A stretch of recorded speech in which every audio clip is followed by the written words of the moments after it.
Le problème que vous avez les hommes aujourd'hui, c'est que vous n'avez pas de rôle modèle masculin pour vous inspirer correctement. Reste avec moi, je t'explique.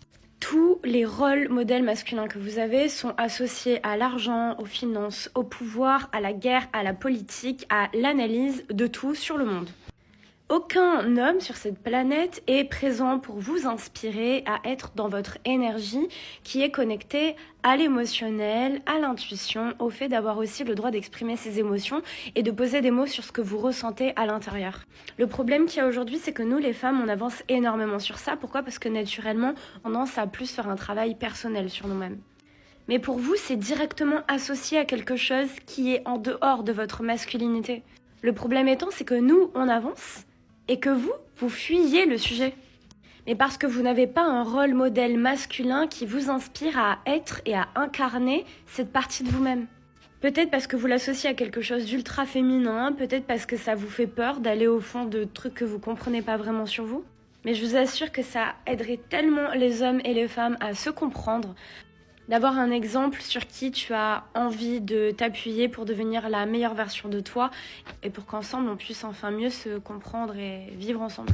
Comportement des garçons avec mes amis, des couples autour de moi, etc. Genre j'observe de fou. Et excusez-moi, mais c'est normal, les hommes ils sont devenus archi girly. C'est quoi leur problème en fait? J'ai pas compris. Maintenant c'est les meufs qui sont galants, qui sont gentlemen. Genre, en fait c'est quoi? Genre tous les mecs c'est devenu Gabriella dans High School Musical. Ils font des crises de jalousie, quand ça va pas ils mettent des sublis sur les réseaux et tout. C'est quoi votre problème en fait?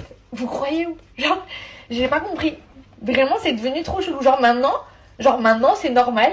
Un mec, à chaque fois que vous sortez ensemble, il te dit passe me prendre. Je t'ouvre la portière aussi. J'ai pas compris, je t'achète des pivoines. C'est quoi votre problème en fait? Vraiment il faut m'expliquer.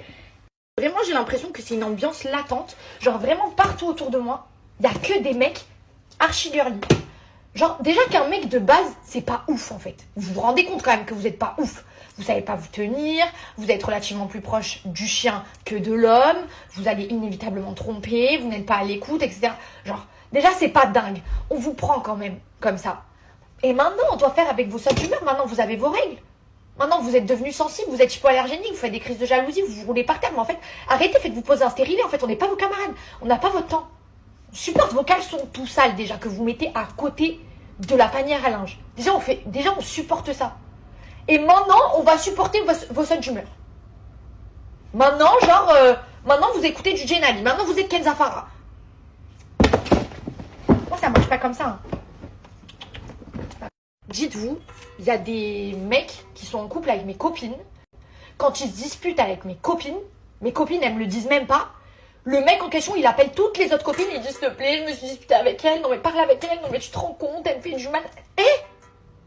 On est où là, en cours de macramé en fait? C'est quoi la prochaine étape? On se fait des tresses? Tu veux que je te foute du fard à paupières? J'ai pas compris en fait. Et si on avait eu envie de sortir avec Diddle, on l'aurait fait en CP, d'accord? Donc maintenant vous allez vous canaliser, on veut pas vous entendre chouiner. Déjà vous sentez pas bon, on veut pas vous entendre chouiner. C'est quoi ça? Je sors avec un Kleenex. C'est une dinguerie. Oh, moi ça m'a gonflé, je vous dis, j'arrive à saturation. En fait, il n'y a plus rien de bon en fait. Maintenant, voilà, faut partager des additions. Déjà ça aussi. En mode, j'ai pris un coca et toi t'as pris 2 Perrier. Quoi? Et en plus, maintenant, vous chouinez. Allez, va. Je sors avec Faustine Bollard. Vous savez c'est quoi le pire dans tout ça? C'est que tout le long de la relation, faut les traiter comme des petites choses fragiles. Oh, petits bichons, les brosser dans le sens du poil. S'ils ont un rhume, faut les mettre en PLS, les coucher sur le côté, leur taper dans le dos et leur cuisiner de la polenta. Parce que les pattes, ça passe pas, ils ont la gorge irritée. Et après, une fois qu'ils font n'importe quoi, d'un coup, ça devient des grossistes. Ça te menace, ça t'appelle. Ouais, je vais te monter en l'air. Il y a 2 semaines, tu m'as demandé de laver tes crop tops sur le mode sensible. Et là, d'un coup, Tony Montana. Faut se décider. Faut se décider parce qu'après, vous n'êtes plus crédible. Vous doutez bien. J'ai pas fini en fait, t'as cru que j'ai fini, mais j'ai archi pas fini. Si les hommes ont ce comportement-là aujourd'hui, les femmes n'y sont pas étrangères. Tout simplement parce qu'on a une genre de rivalité malsaine entre femmes qui nous pousse à vouloir prouver qu'on a chopé le pingouin qui glisse le plus loin en fait. Donc on est plein de stories. Ouais, my boo, homme capable, homme capable. Parce qu'il t'a acheté 3 pissenlits après t'avoir trompé 12 fois avec ta mère. Non, c'est pas possible. Parce que du coup, les hommes, ils sont spectateurs de ça et ils voient en mode que le goal, le boss final, le goal à atteindre, c'est homme capable, tu vois. Et ils disent en fait, homme capable, c'est ramasser un coquelicot dans la rue, c'est ça? Donc en fait, ils font rien, tu vois, ils vont pas aller tout de suite au top du top. Donc en fait, ils font rien. Et ça devient des hommes princesses à cause de nous. Donc venez, on arrête de se mentir, on arrête de vouloir prouver, parce qu'on sait que nos mecs, ils sont éclatés au sol, ils sont claqués contre. Pour moi, j'ai bien dit pour moi, le plus gros red flag chez les hommes, c'est ceux qui ont une masculinité fragile. Il y a trop de travaux à faire sur eux, et puis on n'est pas des chefs de chantier en fait. Je donne quelques exemples concrets. Tu viens de rencontrer un mec, tu lui poses la question pour savoir, mais toi t'es intéressé que par les femmes ou t'es aussi intéressé par les hommes? En gros, est-ce que t'es hétéro ou est-ce que genre t'es bi? Et là le gars il pète un câble. Mais t'es ouf toi, moi avec un mec, mais tu me respectes pas. Moi avec un... C'est bon, en fait. C'est bon mon chat. Être bi ou genre être gay, c'est vraiment pas une insulte. Donc, ouais, en plus tu rêves de ça, on le sait maintenant, vu ta réaction démesurée. On sait où tu rêves de te la prendre. Masculinité fragile. Quand tout ce cinéma, alors que tu peux tout simplement répondre non, pas du tout, moi je suis 100% hétéro. Voilà, basta. Deuxième exemple, tu fais ta skincare, tu proposes à ton mec de lui mettre un peu de crème, juste de la crème, je sais pas, il a la peau qui tire, la peau sèche, ne parlons même pas de leurs lèvres. Hein. Elles sont toujours déshydratées, c'est insupportable. Bref, tu lui proposes juste un petit peu de crème, et pareil, il pète un câble. Tu me touches pas avec ça, c'est un truc de meuf, mais tu crois que je suis une meuf ou quoi pour mettre de la crème, pour mettre de la crème hydratante et nanana. Mon chat, c'est pas à moi que tu vas faire croire que t'es viril. T'as peur d'un pot de crème? Ouais, mais la skincare, c'est vraiment un truc de meuf, c'est pour les meufs. Non, c'est pour la peau. C'est dans le nom, genre. Skincare. T'es con, quoi. Et enfin, dernier exemple qui me vient en tête. T'es au resto avec un mec que tu fréquentes depuis un moment. D'habitude, c'est toujours lui qui paye, admettons. Et là, tu veux lui faire plaisir, tu lui fais la surprise de l'inviter. Et il le prend super mal. Je vous jure que ça existe. Parce que selon lui, tu lui as volé son rôle. La honte. Sur toi, t'es une partie me payer, t'es une meuf, tu m'as payé à moi, l'homme. Donc t'es en train de me dire que tes couilles elles sont tombées par terre parce que je t'ai payé un plat de pâtes. On va vraiment se faire chier toi et moi. Vraiment on va se faire chier, nos conversations elles vont être vides de sens. Ça va être horrible, on n'a pas d'avenir. Allez salut. Le problème des mecs gentils, c'est qu'ils pensent tellement qu'ils sont exceptionnels qu'ils pensent qu'ils sont vraiment au-dessus des autres hommes. Ils pensent vraiment que, en fait, c'est des hommes de qualité, tu vois. Ils pensent que, ouais, c'est des bêtes de mecs, genre, en mode, ouais, c'est des mecs de ouf, genre, parce qu'ils sont gentils. Qui leur dit? Qui leur dit? Qui leur dit? Non, moi, j'en ai marre. Non, moi, j'en ai trop marre. Et du coup, après, ils sont là, ils restent dans leur zone de confort, ils travaillent pas leur misogynie, ils essaient pas de se remettre en question sur le fait que, bah, en fait, il y a aussi pas mal de manquements dans leur comportement, bah, qui traitent pas les femmes aussi bien que ça non plus. Hein. Enfin, tu peux mentir, manipuler, objectifier le corps des femmes, utiliser le corps des femmes, euh, être ultra égoïste dans ton rapport aux femmes, etc. Mais du coup, en fait, vraiment, ils se contentent d'être des mecs gentils. Ils sont en mode, vas-y, moi, je suis déjà un mec de gentil. Genre, je suis déjà, waouh, je suis déjà le haut du panier, tu vois. Genre, en mode, je suis un bête de mec, tu vois. Mais en fait, les garçons de cette génération, ils sont vraiment déréglés. En fait, ils ont vraiment un problème. C'est pas, je parlais avec un gars sur Insta et tout.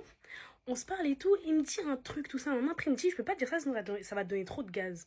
Je lui dis, mais pourquoi tu penses que tu vas me donner trop de gaz si du gaz, j'en ai déjà? Genre, je sais déjà que je suis une bête de meuf. Donc, ce que tu vas me dire, ça va pas me donner trop de gaz. Juste si tu viens dans l'intention de me draguer, bah, tu vas pas te restreindre de dire certaines choses que tu dis. Si je lui dis ça, ça va lui donner du gaz. Pourquoi ça veut dire que tu veux parler avec une meuf, comment tu veux te battre avec elle pour... Moi, je comprends. En fait, vous, les garçons, je ne comprends pas. Maintenant, les garçons, ils ont trop peur de dire A, B ou Z à une meuf. Ouais, si je lui dis ça, ça va lui donner du gaz. Si je lui dis ça, ça va lui donner du gaz. Mais attends, si tu parles avec elle, tu vas lui donner un minimum de gaz ou bien tu veux parler avec elle et lui faire croire que tu la trouves vilaine? Lui faire croire que c'est moins que rien? Je sais pas. Donnez-lui du gaz. Vous croyez vraiment, en fait, déjà, une meuf, à partir du moment où une meuf, elle a grave confiance en elle, elle se trouve hyper belle, c'est pas vos petits compliments, vos petites phrases de chez Beurre par-ci par-là qui vont lui donner du gaz de ouf. Hein. Genre, vous allez dire ça, ça va lui faire plaisir, mais c'est pas pour ça, elle va se dire alors là, je sais que je suis une putain de meuf, je vais voir qui je veux. Pas du tout. Pas du tout, donc arrêtez. En fait, parmi la catégorie homme, tous peuvent être des potentiels agresseurs. C'est ça que ça veut dire. En fait, ce qu'il faut comprendre quand on critique et qu'on dénonce les agressions subies par des hommes, c'est qu'on dénonce le construct social qu'est la catégorie homme, qui jouit de privilèges de pouvoir et de domination sur la femme, et ce rapport-là se perpétue. Donc quand on explique ces choses-là, plutôt que de venir dire vous parlez de tous les hommes, vous critiquez tous les hommes, il faut comprendre qu'il y a un problème dans la société de rapport entre les hommes et les femmes, que ce rapport il est biaisé par une domination et un rôle de pouvoir, et que normalement, vous devriez ressentir de l'empathie et vouloir que ça change. Le fait que la plupart du temps, ça ne soit pas le cas, c'est ça qui est extrêmement effrayant. C'est se rendre compte que plutôt que de voir qu'il y a un problème, de l'adresser, de le comprendre et d'essayer de faire en sorte que les choses changent, la plupart d'entre vous disent non mais on n'est pas tous comme ça. Ok, mais c'est pas ça le sujet. Donc là, à cause de toi, il y a un homme sur Terre qui pense qu'il peut attirer une meuf incroyablement belle, magnifique, alors que lui il est moche. Et il en est persuadé. Il a le niveau. Bon alors, on m'entend tout le temps râler sur les hommes, mais pour une fois, c'est les femmes sur qui je vais crier. En vrai, vous vous plaignez tout le temps de vouloir un mec parfait, un mec romantique, vous voulez aussi un mec qui ait du caractère, mais qui soit gentil, qui regarde pas trop les meufs, qui vous trompe pas, un mec qui vous respecte et qui soit en aspect avec vos valeurs. Vous voulez aussi un homme qui vous donne des nouvelles souvent et qui vous offre des choses et des cadeaux, qui soit attentionné, et vous voulez aussi éventuellement vous projeter pour qu'il soit le futur père de vos enfants. Mais déjà, rétablissons quelque chose. Toutes les meufs dans mon entourage, même mes potes, quand elles me disent « Ouais, c'était génial, on est parti en week-end, il m'a payé un sac, il m'a payé un resto, etc. » Mais un homme vous paye pas des choses, vous êtes pas une... Enfin voilà quoi. On vous offre en fait, vous êtes une princesse, pas une... autre chose quoi. Donc en fait, votre homme, il vous offre des choses. Commencez par là, il vous paye pas des choses. Moi je vous vois, hein, vénal que vous êtes. Bah, changez un peu de comportement si vous voulez vraiment un homme. Et puis aussi, toutes les exigences que vous avez. Est-ce que pour ce mec-là, vous allez les lui rendre ou les lui rendre naturellement, je veux dire, sans vous forcer? Parce que vous demandez des restos, etc. Mais si c'est tout le temps lui qui paye, donc qui vous offre des restos, des fois aussi participez ou faites au moins 50-50. Vous voulez des hommes riches qui prennent soin de vous, mais vous aussi mettez-vous à cette hauteur-là, parce que sinon vous allez attirer que des hommes qui seront à votre hauteur. Ce que vous dégagez, vous l'attirez. Si vous dégagez tout le temps des pensées de « il va me payer ci, il va me présenter à son entourage, ses amis, ses parents directement, rapidement », mais en fait, pensez que vous allez attirer une personne qui va vouloir aussi les mêmes choses. Donc pensez, vous aussi, que vous allez devoir faire toutes ces choses-là. Et c'est un peu normal aussi, en fait. C'est le but d'une relation. Il suffit juste de savoir ce qu'on veut, mais de le vivre aussi, et pas que de prendre tout le temps. Voilà. Donc les filles, s'il vous plaît, remontez un peu le niveau et je sais pas moi, faites quelque chose en fait, parce que là on se prend la honte aussi, parce que les hommes, il y a beaucoup de choses à dire aussi, mais nous les femmes, on en fait souffrir des hommes, on est vachement vaches des fois. Donc, s'il vous plaît, ouvrez les yeux et soyez un petit peu plus princesse, un petit peu plus digne. Pitié. Femme. Bon allez, sur ce, ciao. Et en fait, respectez-vous, c'est le plus important.